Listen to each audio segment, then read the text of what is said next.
என்னடா 2 நாள் ஆளை காணும் மாதிரி பார்த்தேன், வந்துட்டியா? என்ன கண்டாலும் உங்களுக்கு ஆக மாட்டாங்க. என்னங்க பிரச்சனை உங்களுக்கு? எப்படி ஆகும்? நீ நல்ல பிள்ளையா இருந்தாக்க 2 நாள் சேட்டை காணுமே அப்படின்ட்டு வேதனைப்படலாம்.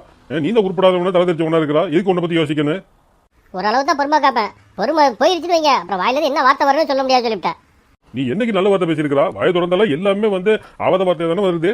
உங்களை மாதிரி ஆளுல பார்த்தாக்கா அப்படிதான் வரேன். சரி, இப்ப என்ன விஷயமா என் கூட்டுக்கு வந்தா நீ? அப்பாசை கூட்டிக்கிட்டு ஆஸ்பத்திரி போலான்னு வந்தேன். இது ஆஸ்பத்திரிக்கு போறியா? நினைச்சேன்டா உனக்கு இதெல்லாம் வரணுமே, ஏன் இன்னும் வரலையே எதிர்பார்த்துட்டு இருந்தேன். வந்துருச்சா உனக்கு? இதே ரொம்ப லேட்டா வந்திருக்கு. இப்போ எனக்கு உங்கள்ட்ட சண்டை போடுறதுக்கு நேரம் இல்ல, ஆஸ்பத்திரிக்கு போயிட்டு வந்துக்கிறேன்.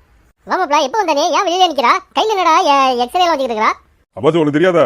அவனுக்கு வந்துருச்சாண்டா. அப்பாசே ஒழுங்கு மரியாதை இருக்க சொல்லுங்க அப்பாவா, இல்லைனாக்கா மரியாதை கெட்டு போய் அவருக்கு சொல்லிவிட்டேன். அப்பா கொஞ்சம் சும்மா இருக்கப்பா, அவனே முடியாம வந்திருக்கிறான், அவன்கிட்ட போய் பிரச்சனை பண்ணிட்டு இருக்கிறியா? என்ன மாப்பிளா, என்ன ஆச்சு? என்ன எக்ஸ்ரே எல்லாம் கொண்டு வந்திருக்கிறா? என்ன மாப்பிளா அப்படி தெரியாதனமா கேட்கறா? அன்னைக்கு தான் மாப்பிள போய் நம்ம டாக்டர்கிட்ட காட்டிட்டு வந்தோம்.